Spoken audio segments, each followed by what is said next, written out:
Welcome to MedSpa Unlocked, the podcast for ambitious medical spa owners who want to build, scale, and dominate in the world of aesthetics. Each episode delivers the strategies, tools, and insider knowledge you need to create a thriving multi-million-dollar practice. Hosted by Ashley James, known to many as AJ, former award-winning multi-practice aesthetic owner and operator, international speaker, sales and business mastery expert, and best-selling author of The MedSpa Growth Formula. AJ is also the founder and CEO of DermAesthetic Consulting Group and the visionary behind MedSpa Business Builder, a cutting-edge performance and sales system that accelerates growth and drives real results for medical aesthetic practices. Today, she's one of the most highly sought-after aesthetic practice consultants in the nation, widely regarded as one of the industry's top authorities, and she knows exactly what it takes to rise above the noise, outpace the competition, and build a truly profitable, sustainable business. Join AJ and industry leaders as they unlock the secrets to success in aesthetics right here on MedSpa Unlocked. Now, let's get started. Hello, my friends. Welcome back to MedSpa Unlocked. I'm your host, AJ. I'm the founder of DermAesthetic Consulting Group, MedSpa Mobile Solutions, the National MedSpa Training Institute. I'm so happy that you guys are here today. If this is your first time joining MedSpa Unlocked, welcome. This podcast is really dedicated for business owners and professionals who are looking to really make their mark on the aesthetic industry. I designed this podcast to really just be everything empowering for owners. We teach you how to launch successful businesses, scale successful aesthetic practices, and really just unlock the secrets to, building a multi-million-dollar entity. So welcome. This is episode 2, season 2. This season we are talking about really the startup blueprint. What does it take? What financial foundation do you need to have for a new practice to be successful? And if you tuned into episode 1, we talked about the importance of knowing your numbers, the importance of planning financially properly for your startup. And today we are going to kind of dig in a little bit deeper, and we are going to really hone into budgeting throughout the planning and execution process, and really what you need to know, and what owners need to try to avoid in order to really do things correctly. Because the worst thing you can do is run out of money before you ever get started. So in today's episode, we're going to be breaking down the startup costs. What's the build out look like? What's equipment look like? Staff compensation, marketing, what is really needed when you're launching a business? What budget categories are you maybe forgetting about? Software, signage, training, things like that. And then how to prioritize your spend if you have a limited budget, and stretching those dollars to make sure that you're not cutting corners. I really also want to talk about realistic timelines, and from the moment that you decide that you want to open a medical spa to what it really takes and how much time it actually takes to do things the right way until you're ready to open up your doors. So that's what we're going to be talking about today. Here at DermAesthetic Consulting Group, we have helped more than 80 practices launch from seed to success. So we're opening more and more practices every year, the longer that our firm has been open. And I just have to tell you, I love the startup process. And to be honest with you, I actually like them more than growth projects, because when you're a brand new business, I'm very creative. So I love creating the model. I love creating the strategy, what this business is going to do. How is it going to be different from other med spas? And, new owners are so eager for education and so eager for knowledge, and they don't know what they don't know. And so I tend to find that new med spa owners listen better. They're so eager and so willing to kind of listen to the guidance, listen to mistakes that have been made so that they're not making those mistakes, and really just take all that information and apply it to their business. I have a lot of great, clients who also come to us for growth. But, one of the things that I see in a growth project is that, some of these owners are kind of stuck in their own ways. And if they're looking to grow, it's really hard to kind of retrain them from habits that maybe aren't the best. But whether you're growing or you're starting, I love it all. But, in order to do any of that, whether you're starting or you're growing, you've got to have the right budget, right? So in episode 1, we talked about what those financials need to look like, why it's so important to know your numbers in advance. You never want to be in a situation where you've got kind of an estimate in your head. And then once you start actually going through the steps, you realize, oh, shoot, I don't have enough money. So we're going to really break down what it takes, what kind of budget you actually need to have to launch a med spa, which is why I think this episode super exciting. So anyway, so yeah, let's talk about that. So, how much money do you need to open up a med spa? That's the $1 million question, right? You can Google it, and Google is probably going to tell you anywhere from $1 million to 1.5 million to open up a mid-size med spa. And, you definitely can invest that much if you have that kind of cash, or if you, have been able to acquire a loan that will allow that type of loan. However, I would say, with our clients, the average med spa all in is going to be anywhere from, I would say, 450,000 up to like, 850.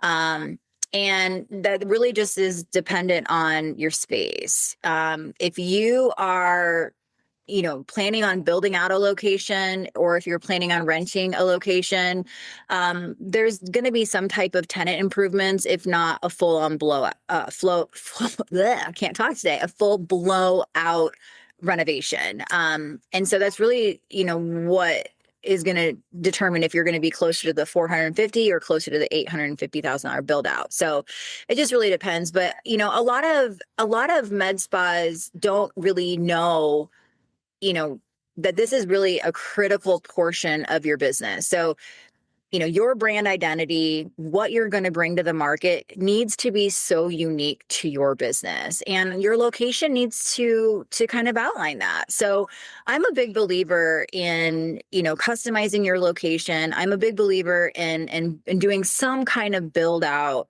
that helps to make your clinic yours, if that makes sense. So what does that build out look like? I would say, when we talk about budget for your space location, there's a couple different things that we need to account for, right? So one, when you go to lease a location, you're going to be charged a price per square foot. And on top of that, you're going to be charged, essentially taxes and improvements for the building as a whole. So that's called triple net. And essentially that's an additional price per square foot that you want to tack onto the price per square foot. So for example, if you have a 3,000 square foot facility that you're looking at, and let's say that the cost per square foot is $35, that's $105,000 per year that you're going to pay for that space. However, if you have an additional, let's say $17 triple net, you have to add that on to your price per square foot. So that's an additional $51,000. This is just an example. So I'm just throwing numbers out. So total, you're looking at $105,000 for your base rent, plus the additional $51,000, for a total of $156,000 that you're going to be responsible for your space. Divide that up by 12 months, and your lease or your rent every month is going to be about $13,000 in that example. So, why that's important is because when it's more than just going and finding a location, paying a deposit, and then the space is yours. During ramp up, specifically, after you get to the point where you launch, you have to support the business until you're making money. So is that going to be 3 months? Is that going to be 4 months? Is that going to be 6 months?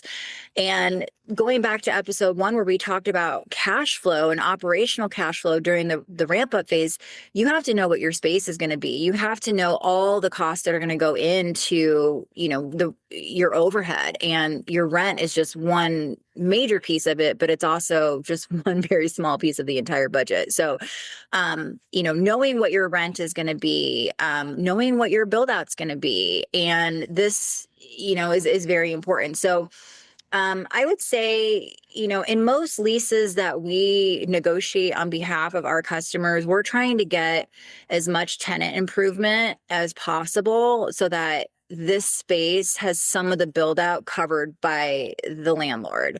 Unfortunately, you're still paying for it regardless, because it either gets wrapped up into your lease anyway, or you're still paying for it. So what is a tenant improvement? A tenant improvement is a dollar amount that the landlord is going to give you as a budget for renovations. Usually tenants will give you a very low amount, like $15 or $20 a square foot. If you are a new business and you're doing a complete renovation, I tend to push my customers, or, we do it for them, to negotiate close to like $75 a square foot. If I can get $100 a square foot, I'm a happy girl. But the reason that I'm pushing for as much tenant improvement as possible is because this is not your space. Like, you're renting this space. So if you don't own it, then this is just money that you're spending to make this facility better. And at some point in time, hopefully you're gonna outgrow this space, and all of the money and all the investment into the space is just gonna benefit the landlord. So, that's a very key point that I always try to point out is, look, like, we're not only leasing this space, but we need to make it functional for us. But like, everything that we're going to do is make it better. So that's a win-win for you. It's a win-win for us. So the more money that you give us as an allowance to make this space better, the best, it is in your interest as well.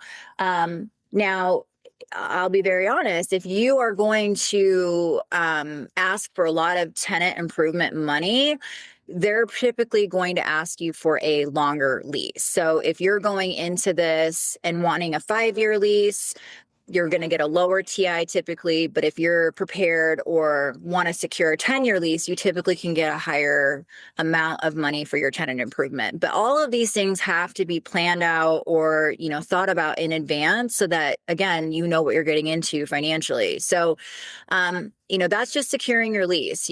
How much is it per square foot? What is your TI going to be for your renovations or to make your space yours? And what's the triple net going to be? And all of those costs will determine what your monthly rent is going to be. So as you can see, there's a lot of variables there. But then let's talk about the build out. So, and this is going to blow your mind a little bit. And again, like, this is not your space typically. Most new owners are not buying their locations, they're renting. So, if you're going to build out, if you're going to renovate, I tend to try to get you to be there long term, because it's money that you're not going to get back. You're just not. So what does a build out look like? If we are, well, first of all, there's 3 different terms. There's the gray shell, there's a vanilla shell, and then there's just, as is. And as is you typically change fixtures. They'll typically replace the carpet, paint the walls, like very basic stuff. But a gray shell versus a vanilla shell is very important to understand. So, and that really varies when it comes to like how much you're going to invest per square foot for the build out. A gray shell is like nothing is in the space. You're talking about gravel flooring. There's no plumbing. There's no electrical work done. There's no walls. Like, everything in that space has to be built. And so in a gray shell situation, I'm always pushing to have a heavy amount provided. If I can't get 150 TI, I'm asking for the minimums. I'm asking for them to do the floors. I'm asking for them to put the water in or the plumbing. I am asking to at least get to a vanilla shell before we get our tenant improvement. So that's something to be very aware of, that a gray shell means there's nothing in there. A vanilla shell is just what we talked about. It's essentially a vanilla box. So the walls are up, the drywalls are up. They have basic flooring, basic electrical, maybe a little bit of plumbing. And that's an ideal location, because at that point, you've got the basics. You're going to have less of an investment for the build out. If you're building out from a vanilla shell, I would say right now, with prices and, inflation, the last couple years, we're seeing the cost per build out. Now, again, depending on where you're at in the country, obviously like Chicago, New York, some of the higher populated areas, are going to be more expensive than like the Midwest or, Idaho. But you're going to be wanting to understand that the minimum investment per square foot is probably going to be anywhere from $200 a square foot to $275 a square foot. And that's a lot. So, let's go back to our example, a 3,000 square foot facility. Let's just say $200 a square foot. You're looking at a let's see here. You're looking at a $600,000 renovation. So that's a lot of money. So when we go back to how much does a med spa actually cost to open, a big chunk of that is your space. Now, if we're doing a gray shell, you can expect to spend a minimum of $350,000 per square foot to get that space to where it needs to be. Now, if you're listening right now and you have a little bit of sticker shock, that's okay. Again, like a lot of people getting into this don't have a clue on what the costs are actually going to be. Now, imagine if you went ahead and you signed a lease, you gave them a deposit for a month or two of rent, and then you had no idea that the TI wasn't going to give you everything that you needed to do, and that you had to dump in extra money to replace the flooring or to add a new wall or to move plumbing into your treatment rooms. It can be very, very expensive, which is again why I cannot stress enough how much financial planning in advance before you even get to this point is so critical for the success of your business. So build out, is a good chunk of your startup. Again, it's going to range anywhere from like 200 to however much, you want to invest in your space. I think we do an amazing job. My partner at MedSpa Mobile Solutions, Michelle Falafis, is amazing. She's just the best in the biz. She's one of my dear, dear friends. And she just has a knack for taking your vision and your personality and my strategy and putting it into a space design. So together we work really, really well at making sure that we're designing the most efficient patient journeys, that we are utilizing the best of your space as possible, that we don't have any wasted space, because it's expensive, right? Not only is the bill out expensive, but just the cost of it is expensive for a new business. So when we're looking at a new space, we're going to help you with negotiations. We're going to help you with space planning, and we're going to create the most beautiful space for you. And we're going to manage that build out for you. But, you definitely want to be budgeting depending on the size of your space. I would say minimum of $200,000 if you're doing a build out. But if you're negotiating TI and you don't really want to spend any of your own money, I would definitely shoot for anywhere from like $75 to $100 a square foot. You're not always going to get it. You do have some landlords that are a little bit cheaper. I would say the average is like $45 to $50 a square foot, but this is definitely something that you can use as a negotiation tool. And having that knowledge going into a lease negotiation is so valuable. I would never recommend that somebody negotiate a lease without an agent. So, don't try to do it on your own. Landlords will take advantage of you, and your lease can end up being a lot more expensive than you initially anticipated. So another area of your budget that you really want to talk about, or your cost, is, your branding. Branding is more than just a logo. And, it really is your identity. Your branding is, how do you want your clients to feel about you when they see your logo, when they see your colors? Your branding really should tie in your mission and your business strategy. And if it doesn't, then there's nothing special about it. You can have a beautiful logo, but nothing kind of resonates with your customer. So branding is expensive as well. You can definitely find somebody online to develop you a cheap logo. But you really should be working with somebody that can put your identity into a brand. And so you definitely want to be budgeting for that. Not a lot. There's definitely companies out there that will do a brand style guide for, I'm not kidding you, six figures. I think that's a little ridiculous. But, like we here at DAC, we do a brand strategy for, a couple $1,000s. You could probably find it for less than that if you wanted to. But again, like, your brand is your identity. So it is important. It's kind of like putting your best face forward. What do you want your clients to feel when they see your brand? What do you want it to say?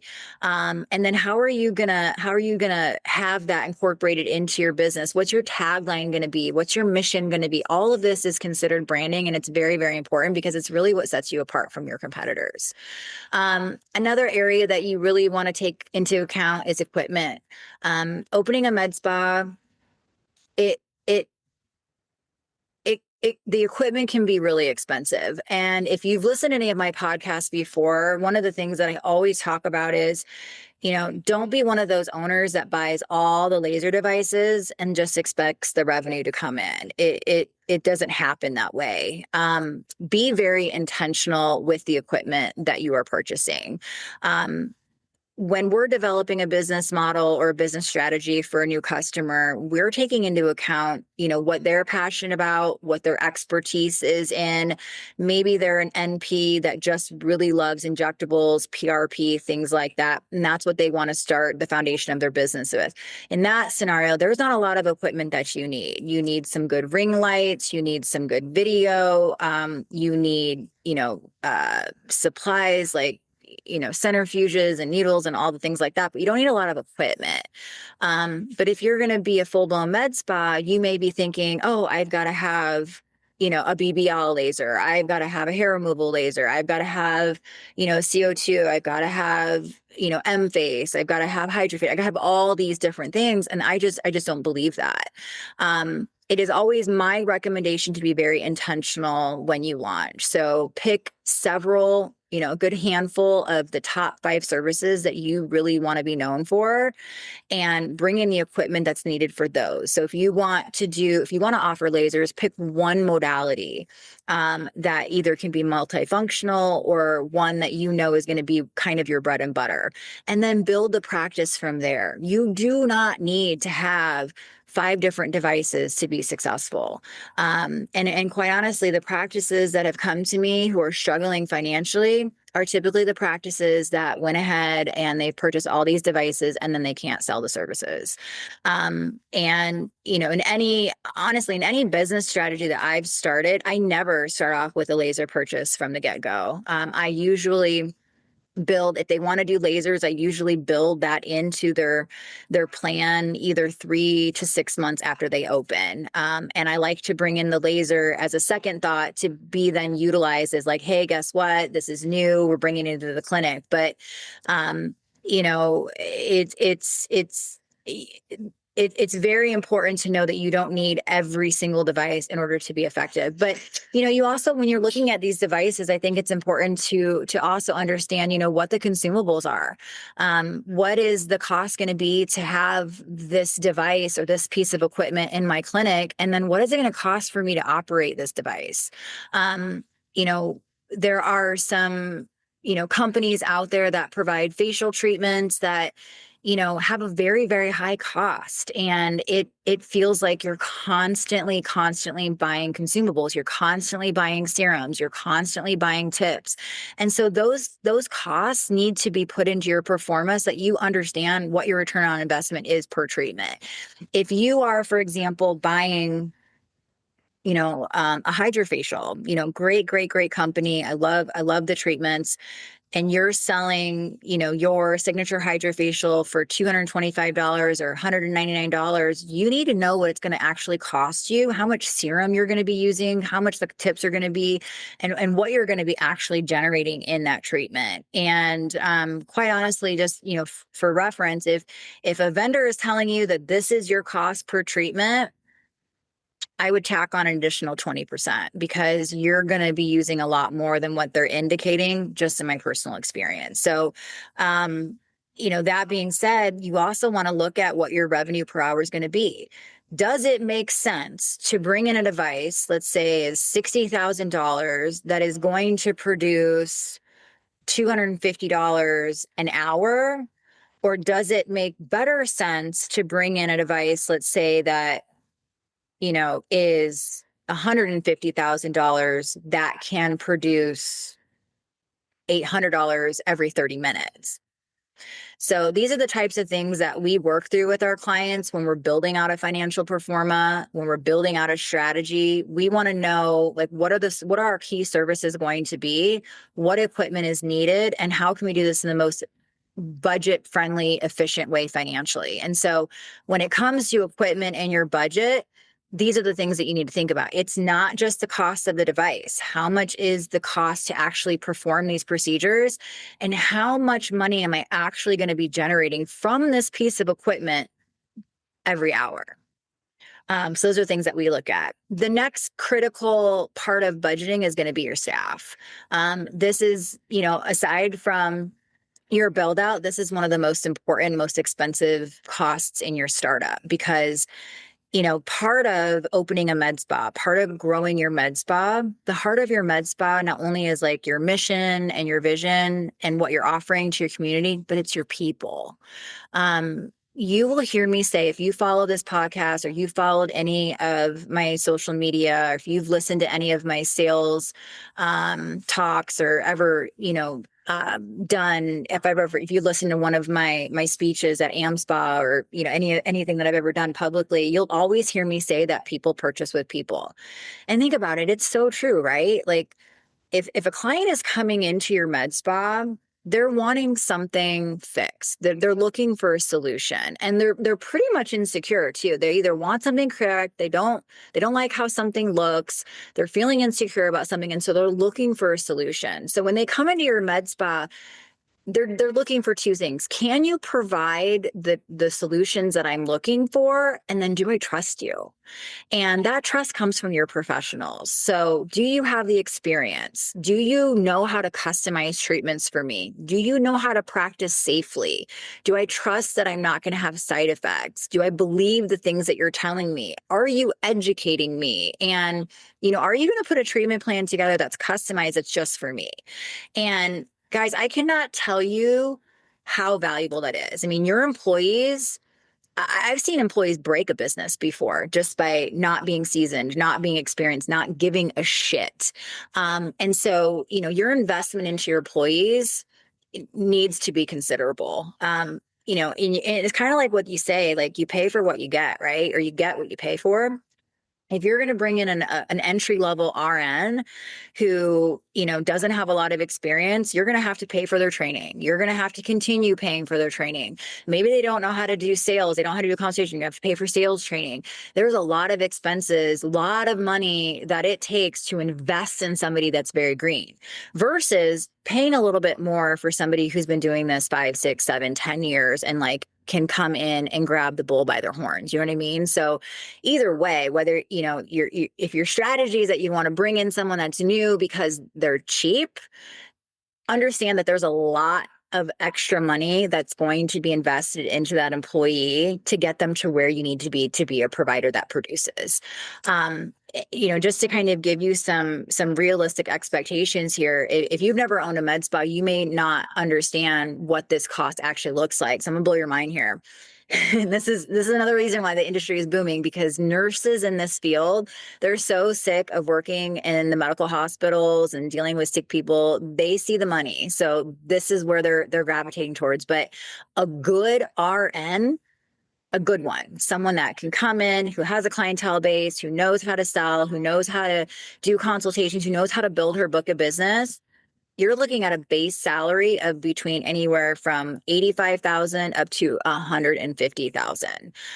All in compensation, an average is, again, based on where you're at in the industry, anywhere from like 120, I've seen up to $200,000. So, if you're going in and you think because Glassdoor told you that an RN is going to cost about $70,000 and you try to bring in an RN to your med spa and you don't offer them what industry is saying that they're worth, not only are you going to have high turnover, but you're also bringing in someone that just doesn't have the experience. And when you're launching a business, you don't have the time or the money to make mistakes, if that makes sense. So it's also why you hire a consultant. But knowing how much your employees are going to cost as an investment is very, very important. So, how many employees do you need for new business? That depends on your strategy. I definitely think that you need to have a really rock star patient coordinator. You need to have definitely, somebody that can do injectables, and, you definitely need to have either an esthetician or somebody to do, maybe the RN does kind of everything, but obviously a medical director, somebody that's going to be on site all the time is what we typically recommend. But, you don't want to overhire. You don't want to bring in too many people too soon. Again, I'm consultant. So let's start with what we need as a basic. So front office coordinator, which is if not the most important role in your practice. You need an NP or a provider who's going to be there on a regular basis because they have to do those good faith exams. We'll get into that in another episode here about compliance. And then you need your estheticians who understand the skin and can do all the little things like the dermaplaning and the microneedling and the hydrofacials and the diamond glows and the things that maybe the RNs don't need to do. If you can find an RN or an NP that does all of it, that's great. I think the most valuable employees that are out there are your nurses who are also duly licensed as estheticians. So before we jump back in, if you're building your practice from the ground up or refining and scaling what you've already started, my book, The MedSpa Growth Formula, was written specifically for you.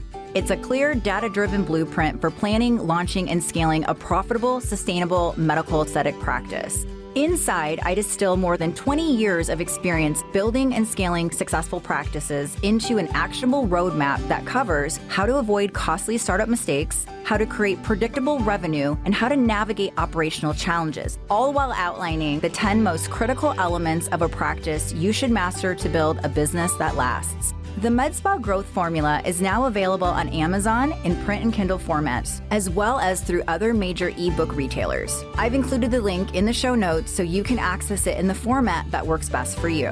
Whether you're taking your first steps or preparing for your next phase of growth, my book, The MedSpa Growth Formula, is designed to help you move forward with clarity and confidence.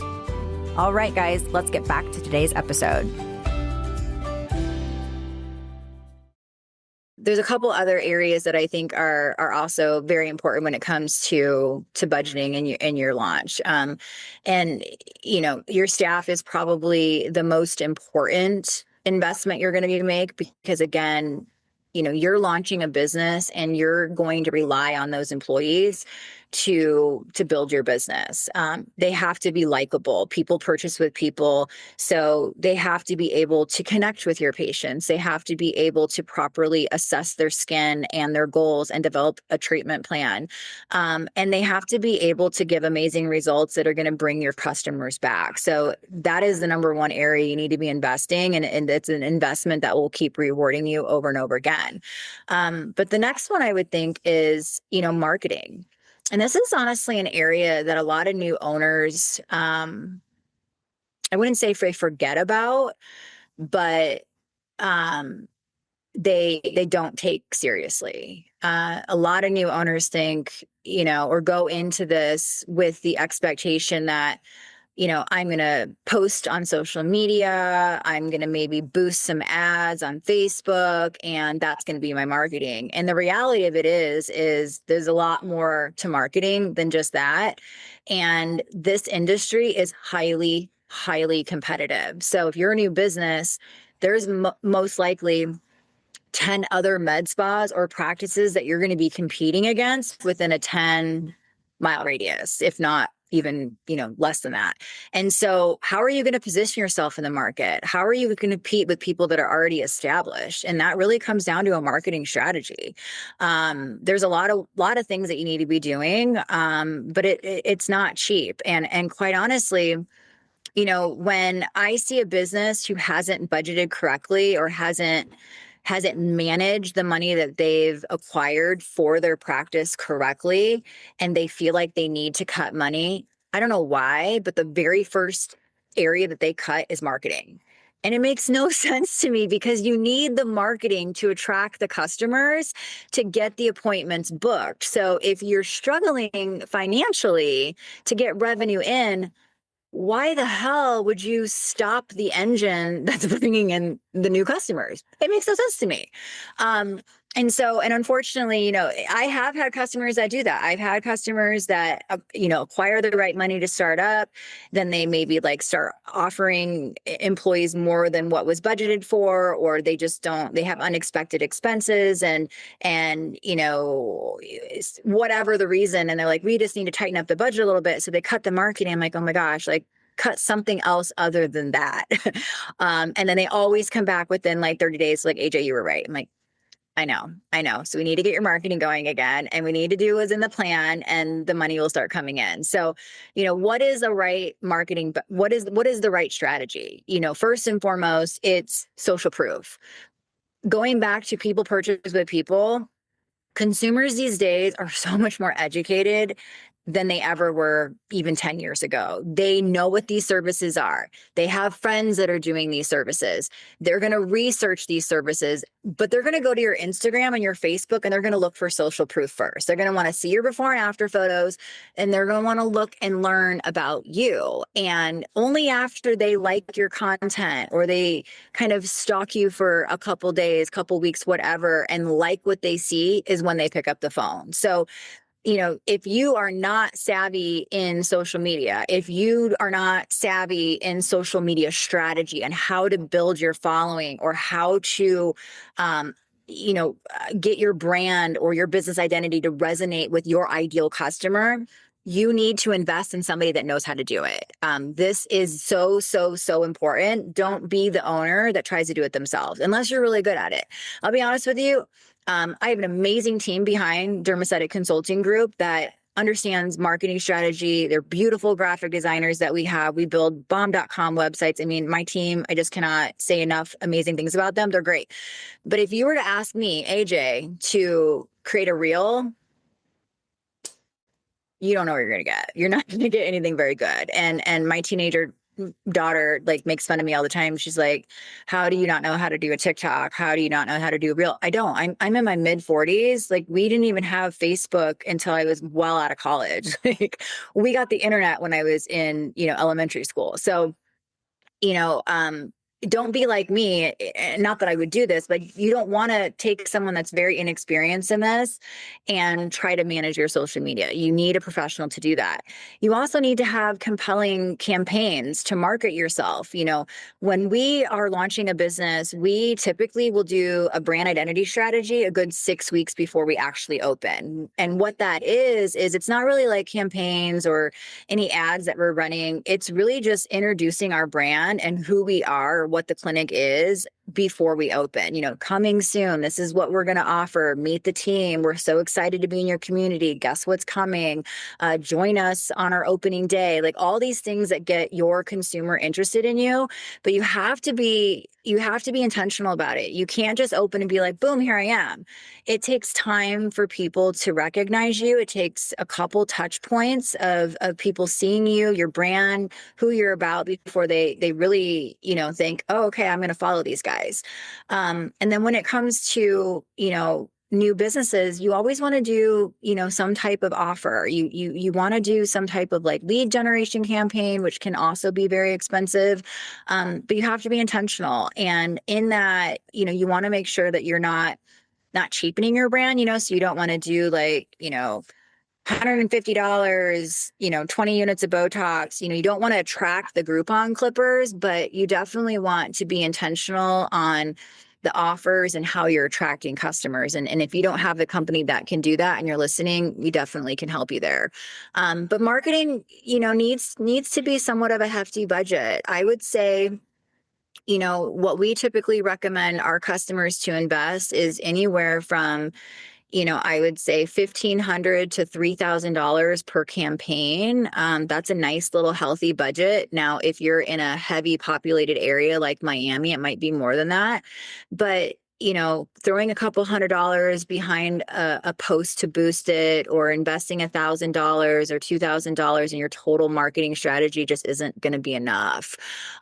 You can do it that way, but you're going to grow a lot slower. And the goal here is to make sure that you're breaking even as fast as possible and then start getting a return on your investment. So, you need to have a healthy marketing budget. You need to have a healthy budget for staffing so that you can bring in the right employees with the experience to help build your brand. You've got to be intentional with your equipment. Don't buy everything that you see, because you don't need it all. And invest in a beautiful brand development. Make yourself unique. What is your mission? What is your brand identity want to be? What do you want your clients to feel? And then, taking into consideration, what your build out going to be. And, before we move in, let's just talk about the equipment too, because let me just warn you guys listening. And for those of you who have already been open, you're going to laugh when I say this, but it's a siren goes out when you open up your doors. The siren notifies every laser rep that ever walked the planet. And before you know it, you're going to have Tom, Dick, and Harry walking through your doors, trying to sell you the most amazing device and tell you that it's this and tell you that it's that. And if you buy it, all this money will come in, and it's all lies. Okay. Don't fall for that. Like, don't fall for a sales guy. Give me a call. We'll talk about equipment. We'll talk about strategy and, be very intentional on what you invest in your business. But I want to warn you that this is what's going to happen. And they're going to make you feel like you need everything under the sun. And guys, that is just not true. That is the fastest way to fail, is by biting off more than you can handle. You do not need every device under the sun to be a multi-million-dollar business. You just don't. So, those are kind of the main areas that you want to think about when you're developing your budget for startup. Now, let's talk about some of the forgotten areas, because not only do you need a budget and the right money to get you to the open phase, but you also have your operational expenses that you have to float for the first couple months during your ramp up. I've seen businesses break even. Most of my clients are breaking even by month 3. I have had clinics that are breaking even their first month, if not their second month. I would say the average is typically 90 days, which is great. Again, going back to our strategy, we're very intentional. But some ramp ups, a lot of them, take a good 6 months before they really start seeing any money left over as a profit. And so you have to be prepared for that. How are you going to keep the lights on? How are you going to pay these employees? How are you going to afford marketing?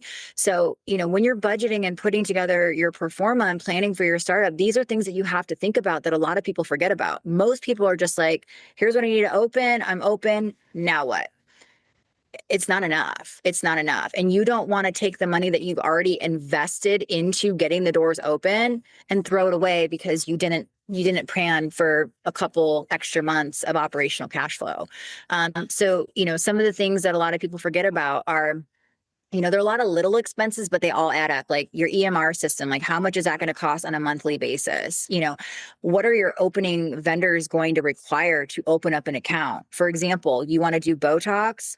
Allergan has a minimum requirement to open up an account. And it could be a couple $1,000s based on your area, but a lot of them are going to want a good $20,000, $30,000, $40,000 investment in products to open up that account. Galderma is the same way. A lot of these skincare reps like Skin Medica, Zio, they have minimum orders before you can open up an account. So you have to account for all of that. It's not just open up a vendor account and then pay it off over time. You can do that as a new business, and we typically try to negotiate that for our customers. But when we're doing a business financial plan, we typically account for anywhere on the low end, $50,000 for your supplies. And that's your medical supplies that you're using. And we typically want to account for, at a minimum, $10,000 for retail. In a perfect world, it's typically $75,000 and $75,000. So we want to have a full spectrum of retail ready to go. And we want to make sure that we have all of our Galderma products, all of our Allergan products. If we're bringing in hydrofacial, we want to have all of the serums. We want to have all the things that we can function properly. And we want to order enough that's going to get us through the first couple months so that we don't have to think about it. The other thing is, IT setup. We are building HIPAA compliant practices, and that does require specific internet services, to have specific types of IT setup to make sure that your systems are compliant, that no one can hack into them, good firewall. So there's an investment there as well. Not a lot, but, a couple $1,000s that you need to account for. Insurance and malpractice, cybersecurity, liability. This is also a cost. If you are a new practice, not saying that it can't be done, but I would say what I've run into is that most malpractice insurance companies want that payment up front. And it's more than, your liability by any means. Liability, workman's comp, things like that are going to be a couple $1,000s a year. With malpractice, depending on your experience for your providers, any past issues you've had with insurance with any of your providers. Not saying that any of them had any, but if there's been like a claim on them, that'll increase your malpractice fees. But your services and how many of those services you estimate you're going to be doing per year is going to be where that quote comes from. So I've seen new practices get malpractice coverage for $8,000 a year. I've seen practices with malpractice coverage, up to $25,000 a year. So, this is a big area where, if you're trying to do it on your own and you're just kind of estimating what your fees are going to be, this is an area that a lot of owners kind of get blindsided by, is the malpractice insurance. And because it's expensive. And if you're a new practice, very rarely do you get to make payment plans on that. Most of the time they want you to pay for that up front. So that's an area to think about. Licensing and legal fees, this is not necessarily a huge expense, but it's one, minimal couple $100 here and there that people forget about. Another expense that I think is very, very important that a lot of people forget about would be ongoing training and education for your team.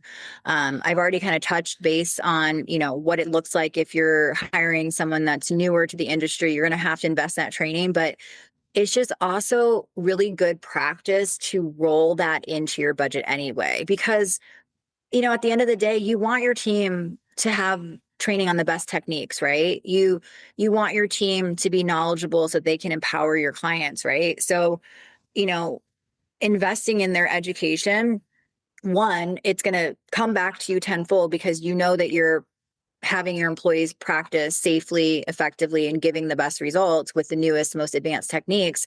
But two, you're also, this is an employee perk. The training can be expensive, and this is another area where you can gain loyalty from your staff by investing into their education, investing into their career. And, when we do recruiting for our clients, this is one of the areas that we provide guidance on in their employment offers is, what are you going to do for education? And if we have an owner that's like, well, I think that's their responsibility. Yeah, it is to a certain extent, but it's going to do so much more for you if you're investing in your employees as well. A lot of employees these days are looking at continuing education allowances in their employment offers equally as they would with medical, dental, and healthcare benefits and retirement benefits. So this is an area too that maybe new owners kind of doing this on their own don't anticipate need to be planned out in the budget, but it can be a hefty cost, especially, let's say, for example, you bring in PDO threads. If no one on your team has ever done PDO threads, they're going to require that you have that training and pay for that training before you can open up an account. Same thing with Allergan. They do a lot of free trainings, but they have a lot of ongoing trainings that do cost something. And in order to be able to use their product or have an account with certain product lines. So these are areas that you want to think about. Now, getting into other areas of the budget, you really just, you want to prioritize where your money is being spent. And what I mean by that is, if we have a financial plan for you, we've got a budget for here, here, and here, and here. When there are things that happen where you're like, oh, wow, I feel like I need that. I didn't anticipate it. You need to prioritize. So do I want it or do I need it? And what I always tell my customers is, there's a lot of time to buy these things. Maybe you want to have an employee photo shoot and it's going to cost you $2,500. Is this something that you need right away? Or is it something that you can wait a few months to have? That's what I mean when it comes to prioritizing your budget. You need to think about the money that you have and how you want to stretch that during the ramp up. Now, let's say you open and your first month out of the gate, you break even, you're ahead of your financial goals, you're ahead of what we anticipated for you. Then you do have a little bit of extra money. And so you can splurge a little bit in extras that you maybe didn't account for or didn't think that you wanted. And now you feel like you need. Does that make sense? So, making sure that you're prioritizing how you're spending and I want to go back to kind of talking about the lasers. I have worked and I've had the privilege of working with some of the most amazing people. And I cannot tell you how rewarding it is for me to take someone's vision and kind of work through all the process, all the little details and then like opening day, gosh, like it's so rewarding for me to see my clients thrive. I'm gonna get a little emotional. But like when you can change someone's trajectory in life and help them to accomplish their dream, it's the most amazing feeling in the world. But it's also a really, really difficult feeling when you have clients who don't necessarily follow the guidance after open. So like what I mean by that is I've had clients who, they're on a great trajectory, they're following the plan, and then they don't prioritize their budget. They have a laser company that comes in, and even though we've planned to bring in a laser at month 6, they decide they're going to bring it in month 2. And that is not prioritizing your budget. And I always get very worried when a client who's new to the industry kind of shifts the plan and doesn't talk about it with me first. Not because I'm a little bit of a control freak, but because my first thought is, okay, do we have the budget for that? Do we have the patient volume? Are we confident that our team can immediately start moving into this type of service offering? And I've had clinics who bite off more than they can handle. I had a clinic in particularly several years ago who initially wasn't going to bring in lasers for the first year, and then went to an MedSpa event and, had a laser rep tell them, oh, this is an amazing thing, blah, blah, blah, blah, blah. And they bought this $200,000 device. And I always do my check-ins. If you guys have been on my social media recently, I did a really cute reel about like, I'm always peeking in on you, but I did a random follow-up with them a good like 2 years after they'd opened. And I'm like, hey guys, like, how are you doing? Like, things look good. And they're like, well, AJ, we've just kind of plateaued at revenue. And I was like, well, that's odd. Like, let me kind of dig in a little bit. And what I discovered was that they had bought this device and their staff just wasn't even talking about it. They were just kind of stuck in, I'm going to recommend Botox. I'm going to recommend filler. I'm going to recommend these facial treatments. And they just were not talking about this laser treatment that they had purchased. And on top of that, they weren't growing because they were just kind of stuck in their comfort zone, which we can talk about in season 3. We're going to talk about sales. But they bought this device that was costing them, $4,500 a month plus additional insurance, and it was just sitting there. So again, like going back to, prioritizing your spend. In this example that I'm giving, yes, they wanted the laser. Yes, they saw a value in it, but they weren't ready for it. They would have been ready for it in a couple months when they had a little bit more cash flow, when they were making a little bit higher profit. I mean, very, very strategic on, you're going to make this month, this much this month. This is going to be your operational cost, da, da, da, da. Like you can clearly see in our performance that we create for our clients when you're going to start making that money. And they were making money and they're like, oh yeah, we can afford an extra $4,500 a month. No big deal. But then what they didn't anticipate is that they weren't up with their employees. They weren't keeping on their employees on doing full consultations, and they weren't doing consultations in a consultation room. They were doing it in an exam room, and their staff was just recommending things that they liked to do. And before you knew it, they were a little bit upside down. And, we can correct that and we can get back on track, but it's so much easier if you prioritize and you have intent behind those extra purchases. So in that situation, how I would have approached it is, okay, this is a great device. I understand that you're going to get a great deal by purchasing an MedSpa, but we can also negotiate that on our own. We don't need the gimmick of an event, or we don't need a gimmick at the end of the year, discounts to make this happen. And then let's be prepared. Let's do a survey with our clients. Are they ready for this? Let's talk to our staff. Do they need additional training? Are they comfortable doing this? Like, what is it going to actually take to bring in this new modality? So prioritizing when you're going to do a purchase, or prioritizing where you're spending your money in the first 6 months of opening, you guys, it's just so important. Okay. And I just cannot stress enough that, having a budget planned out in advance before you open up your business having a good idea of what the expenses are going to be to get your business open and through the ramp up phase, you guys, is just, it has to be the foundation of your business. So I want to talk a little bit more just kind of about that. If you're listening to this episode and you're contemplating opening up a med spa, and in your mind, you're like, okay, I've got $100,000 to do this, and I'm going to rent a space, and I'm going to order some Botox, and I'm going to, make myself a website. You can do it that way, but I'm going to tell you that what you are expecting in return is going to be far less than what you're anticipating, because you don't know your numbers. You don't know how much it's going to cost for insurance. You don't know how much money you're going to get back from those customers. You don't know what your cost per acquisition is. You don't know the return you're going to get on your marketing.